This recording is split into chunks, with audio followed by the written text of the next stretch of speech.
This channel is part of the History Hit network. Stick around to find out more.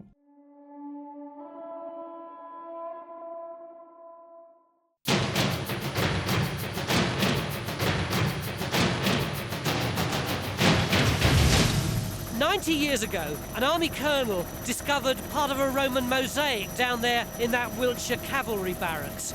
He thought that it was part of a Roman villa that had been there since about 300 AD. It's been protected by the military ever since and has remained undisturbed. And now, for the first time, the army are going to allow archaeologists inside the barbed wire, and Time Team can test the colonel's villa theory.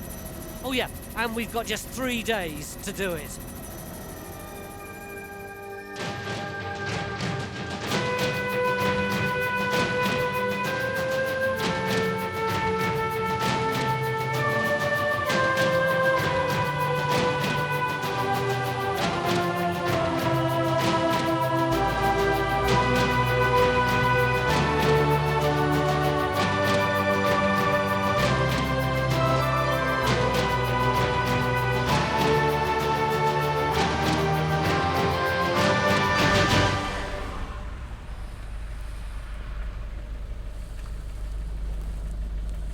Morning. Time Team? Thank you. Very much, thanks, sir. Thanks. Thank you. What is this place, mate? Well, it's been an army barracks of one sort or another for a very long time, but as you can see, they've taken the huts down and they've moved out. Is it here? Yeah, go up here. It's but when they began work in the 1900s and again a bit later on, they found traces of Roman buildings here. There's, you know, rumours of a mosaic and so on. So it'd be interesting to see whether the construction of this site actually, you know, done a lot of damage to it. Do you think it's definitely a Roman villa? Well, let's say a Roman building for a start, you know, because I mean, they only found one room, I think it was, and you know, not a lot of pottery and finds. Here they are, look. So, right then. Well, yeah. You carry on. I'll struggle to get my crutches out. Are you going to be all right? So, yeah, I'll be all right. You just, I'll see you in a minute. Hi. Hello, Tony. Okay. You digging? Well, we're working out where we're going to dig. Which is very different. Why? We've got several references to you know, to possible sites, and to be honest, it's really where we start. Yeah. I mean, in 1936, there's this chap, Percy Farrer, who says that while they were digging a sump in the coal yard in the Small Arms School, Netheravon, he came across part of a tessellated pavement. Where's the coal yard? Well, Ian's got his map here. The map from the 1950s shows it just up here. We're down by this tennis court. So that's over here? That's Yes. right, that's up there. Up there. So what's the problem with these buildings, Phil? Well, I mean, concrete. It's as simple as that. Yeah. So, Phil may have a problem with the concrete, but by laying it over most of the camp, the army inadvertently protected a tessellated pavement, mosaic to you and I. Well, at least until Percy Farrer was here in 1936. Is that this square here, then? This point here is coal yard. Are we going to be able to geophysics? Well, not on the area of the concrete. It's a bit of a waste. That doesn't really leave us a lot of space up here, then. You said that this was only one of a number of references. 1907, a chap called Colonel Hawley was called in because they'd found some tessellated pavement. Is that the Stonehenge man? That's the very one. yeah. That's the chap. Well, That's the chap. he dug Stonehenge. He dug Yeah. an awful lot of Stonehenge, yeah, and has had both a lot of stick for it and some praise for it. Yeah. But he did turn it over like potatoes, a lot of it. And he turns up what he thinks is the outer wall of a villa, about 100 yards south of Netheravon House, heading for a shrubbery of old yew trees. And there are a lot of large, tall yews in there. Does this house that he mentioned still exist? Oh yes, Yeah. beautiful Georgian That's- house. That way to the north. That's through the woods there, Tony. I'll leave you to sort out whether or not we're going to dig here. Well, right, yeah. Mind out for the razor wire. So we have 3 different clues to the location of our mosaic floor. The 1936 finds in the coal yard, Colonel Hawley's allusion to the yew shrubbery, and of course his treasure map instruction about finding the mosaic 100 yards south of Netheravon House. The house is now hidden from the camp by the trees, but that hasn't stopped Carenza attempting to retrace Hawley's footsteps. With the help of County Council archaeologist Duncan Coe, Edge of that bush. Oh yes, and his dog Tess. If you love history, then you'll love History Hit. We have tons of exclusive documentaries about the most important people in history that you will not find anywhere else. History Hit has unrivaled access to some of the world's finest historians, with familiar faces such as Mary Beard and Tristan Hughes. We uncover the stories of Alexander the Great, Boudicca, Hannibal, and much, much more. And it's not just documentaries either. We have a network of incredible history podcasts bringing you new episodes every day.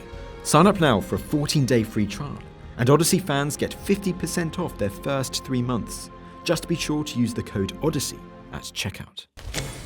I've got to try and get through here, have I? We really want to sort of go through the edge of this bush about here. And then through the hedge I should have thought about. Yeah, crumbs, it's thick, isn't it? This is a bit better, it's just a little bit clearer. The trouble is, we're not going in a straight line, so we'll have to sort that out when we get through it. Yeah, let's sort that out when we're through. Your dog's managed it anyhow. So. Wow, she's good at that sort of thing. All right, no, this isn't too bad in here. Look. Have you seen this fence? Yes, of course, that's the next problem. Well, I'm not crawling through razor wire. No. Friends up! Oh, Tony! How far have you got? That's Netherhaven House over there. We're about 65 metres from it here, but of course we came through the undergrowth, which was enough of a job, but we draw the line at the razor wire. It's got a bit of a problem, really. Can you take that tape and run it out for us? Sure. You're at 60 metres. Well, so it's 60 metres 60 at is that here, point. yeah. This is lethal, this stuff, isn't it? You're going to cut that wire? I've just happened to have what every good surveyor has in his pocket on military side. Sweet. If I just pull this through to I really do sense a disaster coming on with this wire if I'm not careful. There we go. Can you get through? Yeah. Can we get round here? There's a gap up the top here, so... 100 yards, wasn't it? yards is 91.44 metres, just like that. So that's 100 metres, 100 yards south, due south of Netherhaven House. So this is where we want to be. Yeah. This is the spot marked out. It's quite. We're pretty close to this, aren't we? Look. That's where X marks the spot. That's Not great. sure how relevant that is. Well, it's going to be pretty relevant if we have to dig it's chopped through. My suspicion is that Hawley's due south, Hawley's description of south wasn't due south, that it was somewhere in the southerly direction. Now they find they can't dig here, they decide Hawley's 100 yards was just a figure of speech. But we haven't wasted the entire morning. Work is underway digging our first trench, just above the coal yard, where the pieces of mosaic were found in 1936. That reference, they assure me, can be relied on. And while we wait for the digger to get through the concrete, Stuart's reassessed our 100 yards due south clue. He believes our initial measuring took us onto a garden terrace belonging to the house. The villa was probably below this platform. So we may not be on a wild goose chase after all. It's got all sorts of rubbish dumped on it later, but the fact that the trees are all of the same age. I mean, even here we're still about 100 yards south. Anywhere in this area could be what he's trying to describe, isn't it? The coal yard's just down there, is it? That's right. You can just see there's a splash of yellow where there's a digger through there. I don't know if you can see it just through the trees. Oh, just through here? Yeah, it's actually only about 30 yards through there to that. Is it possible that the spot this bloke identified could be the same as the coal yard? Well, he does make a reference to it actually being a few yards away, He says doesn't it's he? near to, I think. I think the 1936 reference says near to the site of Hawley's. Not far. Part of a tessellated pavement was exposed not far from the small pavement found in 1907. The 1907 one's the Hawley one. So it's clear his excavations were on that side. But he does talk about a building line heading towards a yew shrubbery. And if this is the yew shrubbery, the building line might be heading through here. And we have a surface here which is the same surface as Hawley would have found in 1907. Meanwhile, Sue had compiled an identity parade of possible mosaic flaws. But which one was like Colonel Hawley's? What we needed was an expert. How are we doing, Sue? Oh, great. Here we go. What do you reckon? Let's try that one from Verulamium. That looks close to Hawley's description. Yeah, because what did he say? The floor consists of a border of coarse red tesserae, the little blocks. It seems to have had an inner border of 4 rows of white stone tesserae, and 4 rows of plum-coloured ones of a dark reddish sandstone. It sounds more to me from the description of what Hawley actually found was the border of a small mosaic, because I mean we're dealing with a room that's only some 13 foot by 13 foot. Yeah, it's quite small. And it's more likely that we've got in situ the red brick border, these darker and lighter bands, and then his multicoloured tessera would have been derived from the central panel. Yeah. So this was probably what Colonel Hawley's floor looked like, but where was it? Back at the camp, Duncan had come up with yet another possible location for this elusive mosaic. There is folklore, it's sort of common amongst the military, that the site of the villa, the site of Hawley's excavations, was actually the Sergeant's Mess, which is this building here. Oh, right. So I mean, if that's correct, then, you know, and this isn't that far from the coal yard where the... No, somewhere across that yard. We perhaps ought to have a look at the Sergeant's Mess area as another possibility then. I think if we're going to try and locate Hawley's original excavation, then that's really the place where we ought to start looking, certainly. I mean, in a way, we ought to Sure. pepper this with holes, perhaps, if we thought that was a legitimate way to do it. This is, Well, we I were think, talking yeah, about test test pitting. pitting, weren't we? Yeah. Well, I'd be happy with that. you Yeah, know, I mean, basically a series of test pits around the periphery of of where we believe the villa is would certainly give us a lot of information about, you know, the scale of the possible site, you know, the limitations of the site in this area. What's the difference between a test pit and what we usually do? Isn't that how we normally proceed? Well, no, a test pit's really a sort of 1 metre square hole. Just big enough to stand in, basically. In an ideal world, we'd do a gridded pattern across here, but basically we're in a situation whereby we only have certain patches of land which are available for hand digging. So, for example, we could go for a couple Put a in nice, the tennis decent court. blob on, so Is we can that see you it. want that bigger? Yeah, do you? nice blob. That's it. Get the pen around the way. So a couple in the tennis court there, which we know is grass. We know we've got a patch of grass in this area, so again we could put one in. Whereas this is all here. concrete bases, and this is all. What about something up in this sort of area? I think we've got a bit of grass here, so Right. we could go for one here. Bit of grass there. We've got a bit of grass there, Yeah. so we could go for that. Then we've got some grass up here, so I mean we could put a couple in there, and certainly also certainly up here. You know, as we were discussing back in the woods, it would certainly be of great interest to put something in the woods here. And then possibly something to sort of to fill the gap, something in this area around here. Well, Then we've got the to site go for ringed, haven't we, effectively? Yeah, but you need also to do those because these are going to be somewhere within your 100 yards from the house. So, our trench in the coal yard should uncover what's left of the 1936 tessellated pavement. A second trench, here in the Sergeant's Mess, may pinpoint Hawley's mosaic floor, and our ring of smaller test pits ought to find the extent of the villa.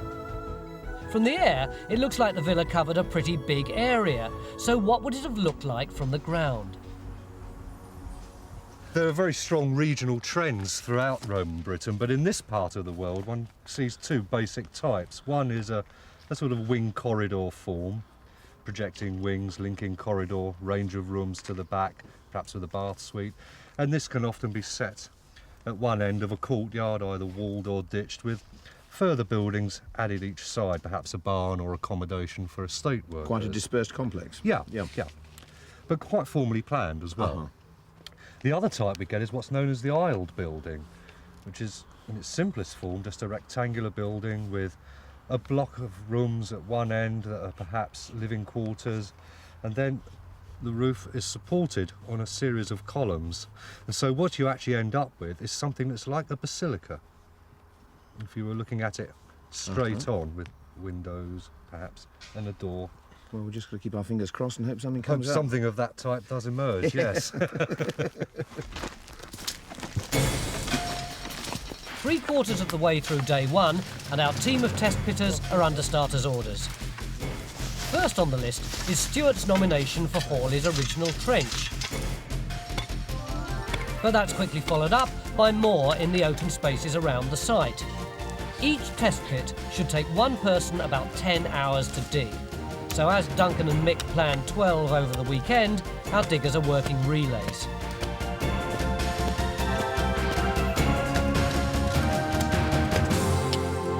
Four o'clock, and Phil's already found something in the coal yard. Here you go, Mark.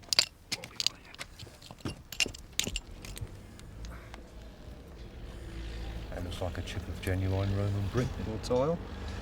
I mean, that's the little tiny red bits there. Well, they've broken up other bits of brick. Yeah, you get sort of bits of crushed up brick and sometimes little sort of deposits of iron oxide in the clay that makes that sort of pattern, but it's got that very pale colouring which seems to be fairly typical of a lot of the Roman brick in this I mean, area. is that the dead giveaway? I mean, you know, to me, you know, I know a lot of other people, brick is brick is brick. Sure, you can see in this though that there is a variation in the colour tone. It's uneven due to the firing and the mixing of the clay, and if you compare it, say, to this piece of modern brick, you can see quite clearly the differences. So we seem to have a minuscule part of a Roman roof tile, but it is the first evidence we've found of a building. Meanwhile, below the coal yard in the old sergeant's mess, our plans to open a second trench have hit a snag. Our scan for services is revealing that since Colonel Hawley's time, the ground's been filled with a jumble of pipes and cables. As a result, we're forced to move further south. We're still where local legend put Hawley's dig, but it means we're searching beyond the 100-yard south line and well away from the yew shrubbery. And around the edge of the camp, our test pits are taking an age to dig by hand.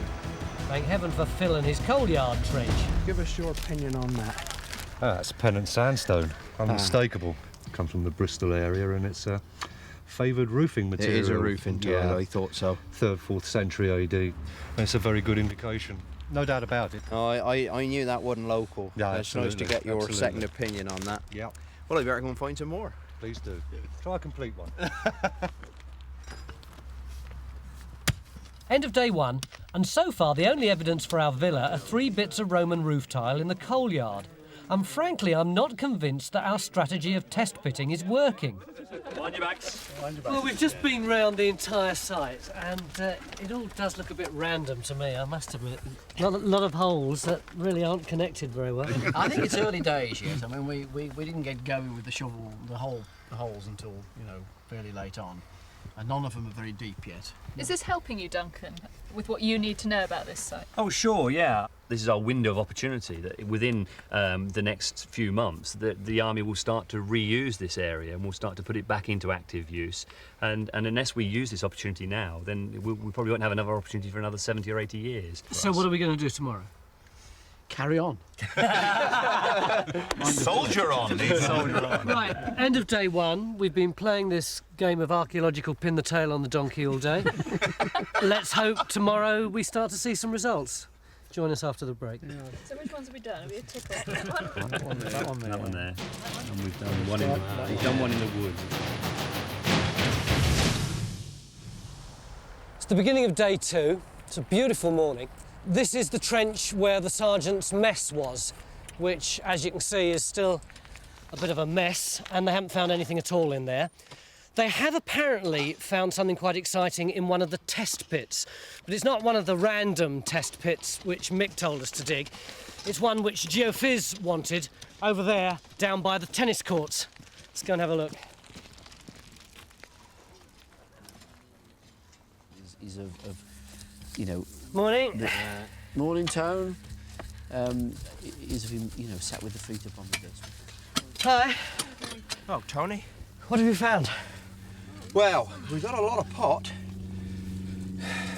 But they're all Roman, aren't they? Oh, yeah. And what might that have been, do you think? These are bits of cooking pot, different sorts. That's quite an early piece of black birch ware. This is more late, 3rd, 4th century. That is significant because if you look at the 2 joins, Yeah. you can see they're dirty. In other words, I haven't hit them with a pick. Yeah. This stuff hasn't moved far. It's not as though we're dealing with a lot of plough material that's been spread and spread and spread. This wouldn't break and stick together like that, stay together. Is this the sort of stuff that you'd associate with a villa? Well, you could, but it's not high quality stuff. It's basic domestic pottery.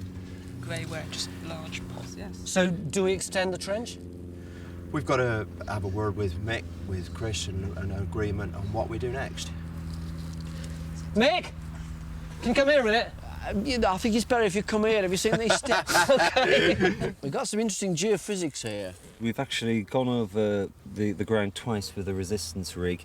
First of all, we've looked at the shallow portion of the soil, and then we've looked slightly deeper. On the shallow response, we've seen these very discrete blobs here, And can you see the low resistance, which is white, coming through here? Mm-hmm. When we've gone deeper, as it were, the majority of these blobs disappear. Okay, some of them though remain, which is interesting. That means that they're going to be substantial and with a bit look real as well. Mm. Can you see this rather sort of vague, sort of almost rectilinear? Rectilinear, yeah. Where is that in relation to where we are now? Well, look, we're literally sat here on this little square. Yeah. That other one is the barbecue. That's the barbie. That one along there. Look by Hang on, shall I go and by the Lafatura down there? Look. So this is the other white square here. Yeah. That's it. So where is that big rectilinear shape? Just there. Just by the JCB? Yeah. It's literally coming out here, Tony, going underneath the JCB, comes to about here, and then turns back and heads towards the vehicle over there. So we're in the right place. Whoa. What do you mean we're in the right place? Do you doubt me? Well, I think it's better than these random test pits. And speaking of test pits, first job of the day for Carenza and Duncan is to check on the progress of the one we're digging 100 yards south of Netheravon House. I suppose it's too much to hope we've uncovered Hawley's floor in here. I'm not seeing double, am I? We've got 2 trenches here. They started that one yesterday, as we saw, and basically what happened was they came down on an old service trench. Rather than take the risk of sort of hacking through an electricity cable, we decided to move them over here. So what are you getting out of it, Lee? That's a lump of brick in there, is it? Yeah, just a modern brick, really. We've been finding things like window glass, a lot of modern fill, that kind of thing. And I think that's typical of what you expect to find around the fringes of an army camp at this time. Yeah. How far down do you expect to have to go? How far down did that one go? We went down about a metre in that one before we discovered the pipe. We'll try and get that far down in this one as well, hopefully. So it seems it could be some time before the test pits in the woods deliver anything. Never mind. At least the tennis courts are Roman, if you know what I mean. Lindsay? Chris is saying that he thinks there might be a big Roman building here, but how does that tie in with the fact that it looks as though we've got just natural earth down the bottom there with a few bits of pot? Well, even the potters' villa had areas which weren't so elegant, and domestic pottery cooking vessels would be just as low standard wherever you happen to be. It's only when you get the food on the table you start to put it on the elegant Samian ware and glass vessels. So we could be around a servant's quarters or something? Be. Yes, quite easily around the kitchen. Where we've actually got the ranging pole over there, the discrete nature of the resistance anomalies there leads us to think, well, it's possible that it could be something like a column base, something like that. I've seen that elsewhere. Columns? Indeed, yes, columns, yes. So if you were the governor, yeah, where would you put the trench in? Over there. Where the ranging post, one I prepared earlier. Mick, are you happy to have a trench where the ranging pole is? Well, I think we put another test pit there first, and then we see what we've got, and we might join the two up. You haven't learnt your lesson yet about these test pits, have you? Well, at least we've learnt the lesson that we don't always have to hand dig these little holes.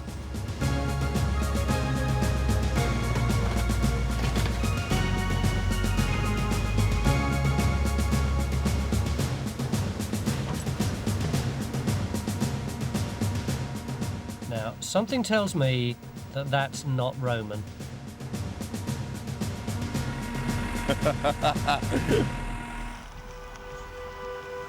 $11 day 2, and we've abandoned our trench in the Sergeant's Mess because the ground is just too disturbed.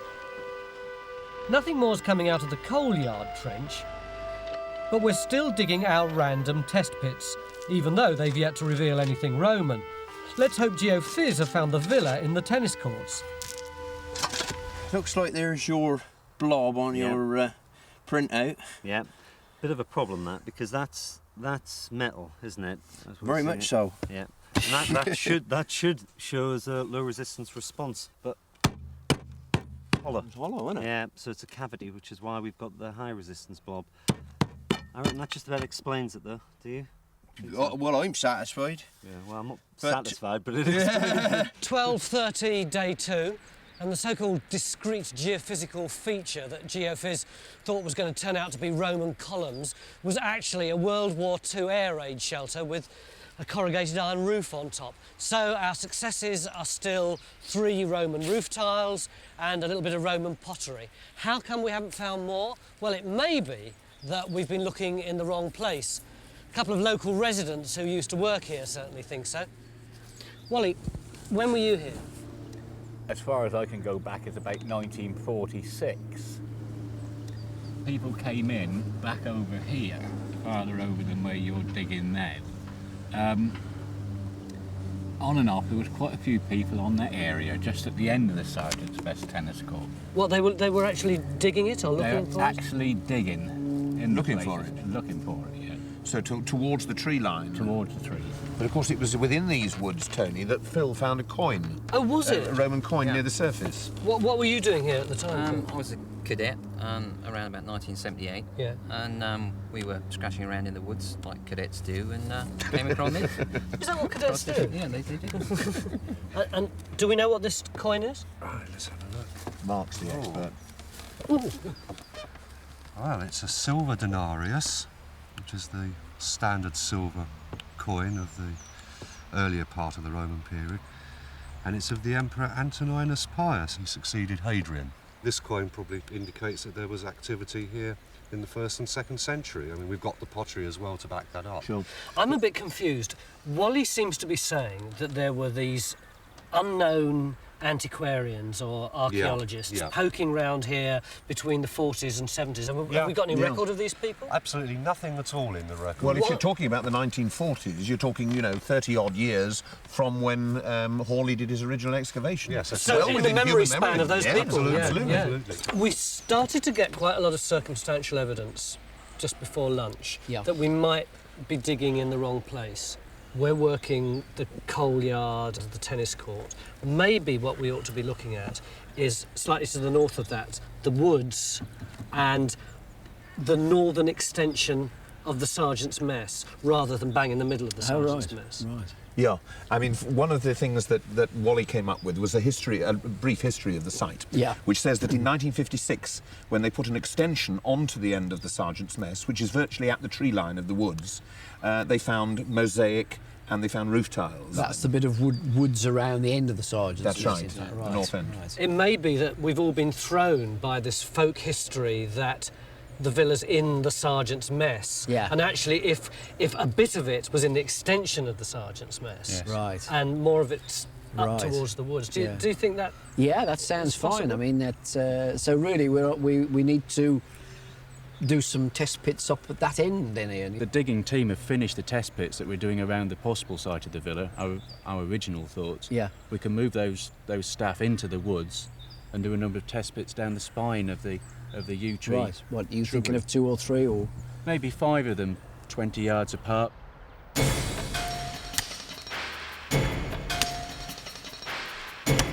Halfway through the weekend and a change of plan.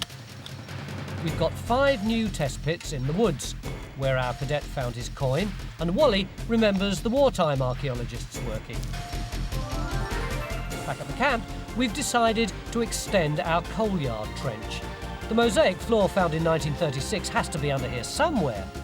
And thanks to Wally and his reference to the 1950s finds, Carenza's opened up a second trench in the Sergeant's Mess, this time in the extension block. How are you getting on then? Really well, actually, I think. 20 minutes ago we'd have said nothing. I think we might have cracked it. Yeah. We've got a lot of bits of roofing stone coming up. You can see those sort of squarish bits in there. 2 big chunks, so we've got sort of 8 or 9 bits of it now, Mark? We must be up to that at least, but I mean, we've also just had out 2 near complete ones. You see here, Nick? Yeah. Pennant Nice to sandstone, see, sort of. Bristol area. Granitic limestone, North Wiltshire. I mean, you feel Pass the them up weight of because these Tony won't things. believe how heavy they are. Yeah. Cool. It's true. Now you imagine a whole roof of those and the sort of strength of the structure you're going to need, the timber and the walls to take the thrust. I mean, we're dealing obviously here with a pretty substantial building, presumably of fairly high status as well, to be able to afford to import that quality of material all that distance. We've also got a lot of flint nodules turning up, which a lot of them are really quite solid. Feel as if they may be rammed into the floor there, maybe foundations of possibly a flint wall. We were thinking that the building probably went off that way into the woods. But are you saying that it's in this corner and then presumably going in this direction? I think this could just be one corner of building which had another bit which extended in that direction. So I think really to start talking about the whole plan of the villa when we've got about 8 feet of walling and one corner is a bit early. Yeah. But we would like, I think, if everyone's happy with that, Mick, is to extend the trench that way. Are you happy to extend this trench in this direction? Well, I think Karen's has answered it really. It's got to be cleaned up a lot more really to see what's there, because you know, we don't quite know what we're dealing with until it is a lot cleaner, and then we'd have a look at it again. But it does look as though we're a bit warmer in our search for the villa. I mean, this... You're being very cool about it, Mick. I think this is actually really quite exciting. We feel very positive about that. I think it is, yeah. Tonight we plan to eat al fresco, villa style. And while Phil and Steve attempt to build a Roman grill from plans copied from a kitchen in Pompeii, lovely honey here, so we need to put in about 3 Robin, with a lot of help from Lindsay, is starting to prepare the dishes that will make up our Roman feast. You know, I came across a lovely recipe in one of the Roman books for dormice covered in honey, rolled in poppy seeds and then grilled. Wow. Is that going to be a bit high? Remember, you've got the pan on top of here. So you didn't say anything about that, did you? It just shows how much cooking you do. Exactly. I take it down, of course, actually, probably. Mind your fingers. Got it? There you go, yep. Ah. Oh, you didn't, did you? I think our meal could be some time. But at least Mark now has enough information to help Sue recreate the tiled roof that once covered our villa. At the moment, we haven't got a plan of the villa. We don't know what we're dealing with. But I think for these purposes, we'll go with the courtyard one, perhaps pan in on that main house. OK, if I grab that in. We now know it's got hexagonal stone tiles. So were they regular? Hexagonal? No, they're an irregular hexagon. The lower part is far more pointed than the upper section. Right. So we So need if to try and define that. I would think that we're going to be having a predominantly red sandstone roof. It's a very deep, sort of reddy purple. Muddy red. Yeah, a muddy red. Good description. Sort of. Yeah. And the patterning? Well, we're going to have to guess here. I think we'll try and keep it fairly simple. Predominantly the muddy red background tiles, and perhaps just a lozenge diagonal patterning of the white tiles. That sort of basic shape's built up. That's perfect, yeah. But how were Time Team's answer to the Roux brothers doing? I think Lindsay thought it'd be most appropriate if you actually opened the oysters. Oh! How the hell did you get into Well, them? there's a knife, but I don't know. Oops. It's OK. Well, we thought since Hawley had turned up some oyster shells, what he calls the ubiquitous oyster shell on this site, we would include oysters. Stewed, I believe, Lindsay. Stewed, yes. Yeah. Can I have a date? Well, a good pinch of that as well. A good pinch of this, which is... What is it? It's the lovage seed. This is the lovage seed. Chop a bit of the fresh lovage on afterwards. Jeez. That'll do nicely. Is that it? That's Put the cork back on. Are you making these recipes up? Good grief, no. This is coming out of Apicius' cookbook, which was first written in the 1st century AD. Yeah? What makes this particular meal special is it has mint and lovage sauce in it. Right. Mince chopped. We're going to have to chop up the apricots to go in the pork stew. Of course, you've got to stuff your dates. There's a challenge. Who were Roman cooks? Mostly were they the women. slaves? Depending on the size of the household. If it was a big household, then you would have the slaves doing the cooking. We slit them, stoned them, stuffed them, peppered them, salted them. You're going to honey and them now we're now. going to fry them. Here we go. That's the pepper added. Soft-boiled eggs with a pine kernel dressing, carefully pounded in a mortar and pestle. And what's the status of this meal? It would work out at about 140 denarii for 4 people. If you've got a stonemason being paid 50 denarii a day, he's not going to be able to feed a family of 4 on this every day. So this is the top end of the range It's a cuisine. special then, occasion. is it? This is a status blowout. OK, on my way! Apparently they found something that looks like a collapsed Roman roof in here. What is it? We seem to we have got a layer of Roman roof tiles underneath all this debris, the white chalk and flint debris here. Can I get in the trench? Yes. So it does look as though it's a roof that's dropped rather than just old tiles being stacked up. What we could have here is that the roof's fallen in onto the floor, and then later the walls have collapsed in, and the chalk and flint that we see above the tiles are the actual walls themselves collapsed in. So there could be some kind of floor underneath that? There could well be, yes. This could be the villa? This could be it, yeah. Yes! We got pork with apricots. We got stewed oysters in wine. We got lettuce, lovage, honey cakes, and soft-boiled eggs with a pine kernel dressing. What's it like? Is it all right? Now, you're supposed to use the oyster shells to dip into whatever you fancy. What they say about me. Oysters are aphrodisiac. Dig in. So finally we're eating. And if that isn't enough to celebrate, Carenza's got some more good news for us. We have actually found the mosaic floor. Hey! Or at least we found one piece of it. But it is actually a nice bit of tessera that has come from an area where we think we've got a building coming out as well, and we've got roofed stone too. So we do think we may have found the Roman villa. So, end of day 2, and is this the only piece of tessera that we're going to find, or will we find the whole of the rest of the floor under the roof tomorrow? Join us a bit later and find out. Cheers.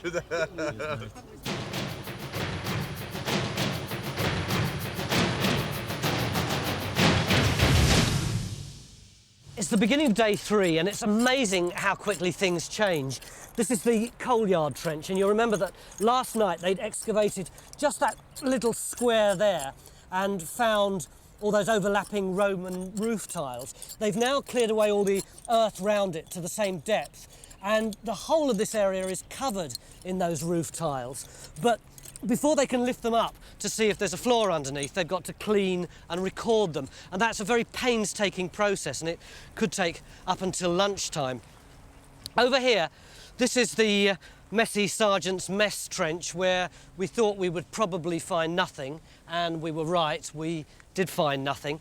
But Wally, the security guard, said that he thought that we were digging in the wrong part of the Sergeant's Mess anyway, and that we ought to be looking at the extension. And this is the extension, the old Sergeant's lavatory block, where Carenza... Now you tell us. Didn't you know that? No. Well, it is.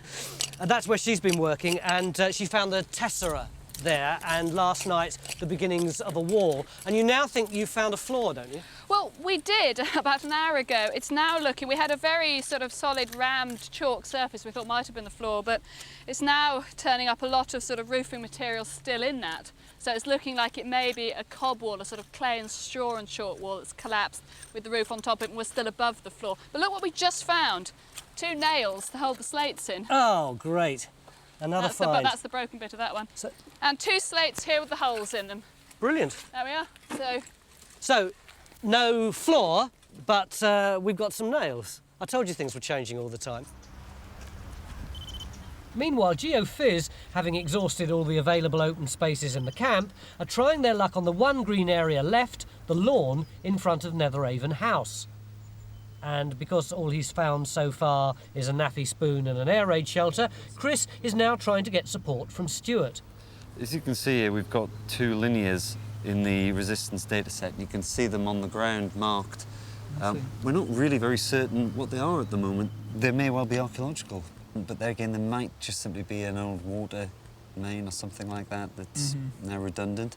Obviously, we need to have that resolved. There isn't a great deal of time left. No. And the test pit is perhaps enough to say it's part of the villa or it isn't. We can't dig in this field. Yeah. We need to know what's going on here, but the villa is only just beyond those trees. It feels that we're totally separated here, but we're not. And if it is a big villa, we need to know about it, because that says something about its status. So it's actually quite important we find out what this is, I think. Sure. What's that then, Phil? Building flint. Ah. See what they've done? They've just got hold of a piece of flint, they've trimmed off a flake then, turned it over, and then just trimmed it back so you get a nice flat face, and it's going to sit in the wall like that. It's got no trace of... oh, it might have, won't it? I mean, this could be plaster, couldn't it? Because, I mean, the obvious thing would be to render the outside. Well, I guess that's a matter of taste. So we're looking at a villa that with flint walls that might have been rendered or whatever. This hole down here, I was looking at this when you came in, there's a hell of a difference in height between here and down there where we dug that other hole. Yeah. So that it's almost as if you've got perhaps a big terrace here, you know, cut out to put the villa on. Well, we're working on the same wavelength, Mick. Why don't we get this chap to act that out and see where we get with It that? would be very, very fortuitous if we actually Well, it put our would. trench bang Yeah. on the line of the terrace, It might wouldn't it? just plunge down, mightn't it, down there, if we're Yeah. lucky. I'm going to move out of his way. Yeah. Well, you ready?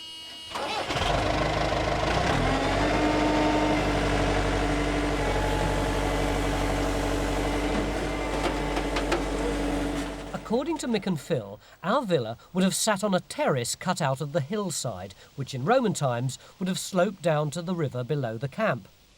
Go carefully on it. I will do. You know, this could be a pipe. 10:30, and Stuart and Chris have managed to persuade the other archaeologists to let them dig a small test pit, providing it's hidden behind one of the bushes on the edge of the lawn.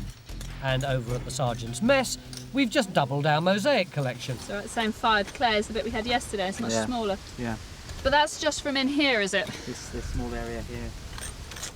I'm slightly worried that it's terribly close to the foundations of this building, and this is very wet, isn't it? And you've got rubbish and wood and stuff. Yeah. I think we've got modern fill in here. I'm slightly worried that both these bits of tesserae come from this end of this trench. I just have visions that this was a hole that was dug by the military for the building foundations, and the bits of tesserae that are turning up, the bits that were thrown back in after the last dig. Rubbish put in. If Carenza's right, then our bits of tesserae won't help us to locate the villa. Well, we've got two. But Lindsay's had some surprisingly good news about our little finds. Because we've got 2 colours, one yellow one, one red one, but they're also very different in size. So why is that then? Well, if you're laying a floor where you're going to have a certain amount of traffic over it, then you need a tesserae which is fairly thick but not very thick. If on the other hand you're laying a mosaic down a corridor where you're expecting to have a lot of feet pounding backwards and forwards, then you need to have a good thick. Oh, it allows for wear? Allows for wear, absolutely. And of course when you're laying a mosaic floor, you need to spread mortar on the floor and then you bed the tesserae in. So you've got a certain amount of leeway, but not that much. I mean, that's another half depth again. So I don't think these came from the same floor. So although we've only got 2 tesserae, we appear to have 2 floors as well. So that comes from a more important room? Well, I think from a room rather than from a corridor. We've got 2 mosaics, one long skinny one and one short fat one. Out there somewhere. Hello, Stuart, are you there? Hello, Chris, still here. Right, we've got a result on the little trench, and it's definitely modern. It's a pipe. Oh, well, never mind. Well, at least it shows that the villa didn't extend down in this direction, or if at least it did, the landscape for the house has got rid of it. Yeah, I guess we'll just have to tell Ian it's a service and he can amend his plans and just backfill this, okay? Okay, Chris. Poor Chris, it's not been his weekend, but it seems to be Phil's. Mick Aston, Phil to Mick Aston. Yeah, Can I have a word? listening over. Mick, you know we're looking for the back edge of the terrace? Yeah? I think I got it. All right, we're on our way over. Hang on a minute. Tony, come on, they look sounds as if they've got what Phil and I were looking for earlier.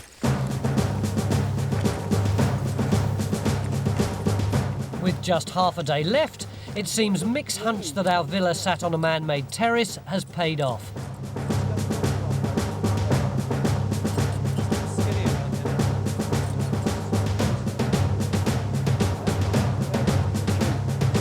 Another one of those zonky great roof tiles.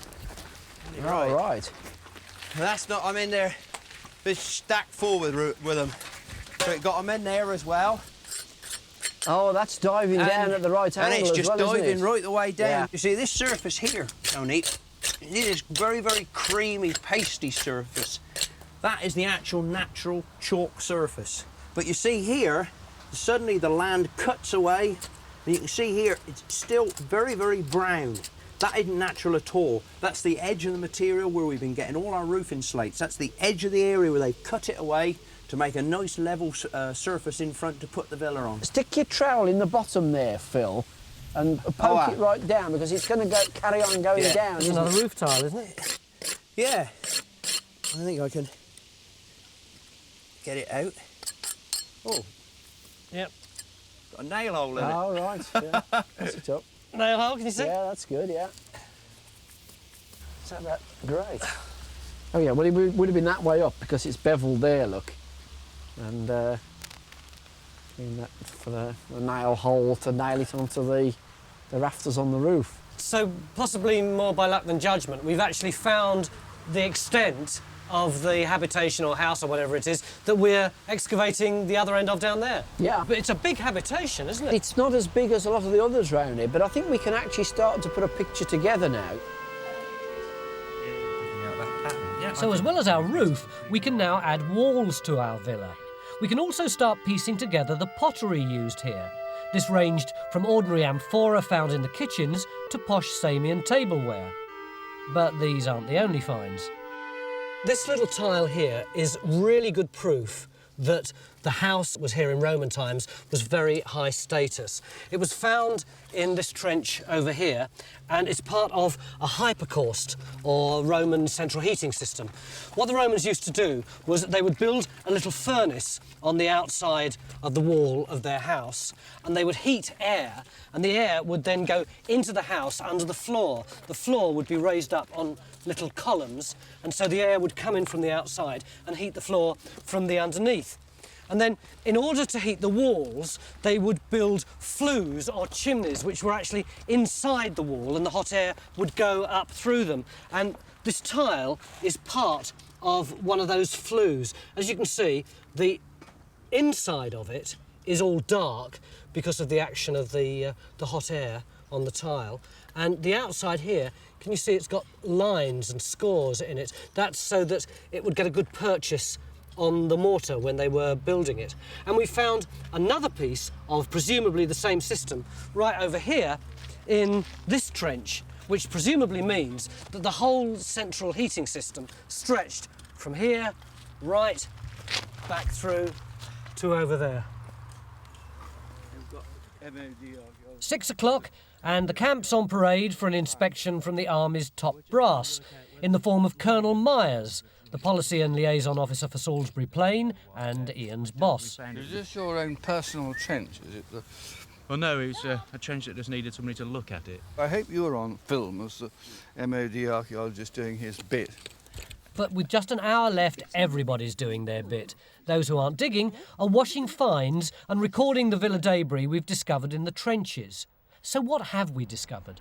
Mick, it seems to me that we've got everything and absolutely nothing at all. We've got our Roman central heating system. Yeah. We've got the tesserae, which proves that there were mosaic floors. We've got walls. We've got so many roofing tiles, you could roof a whole new suburb.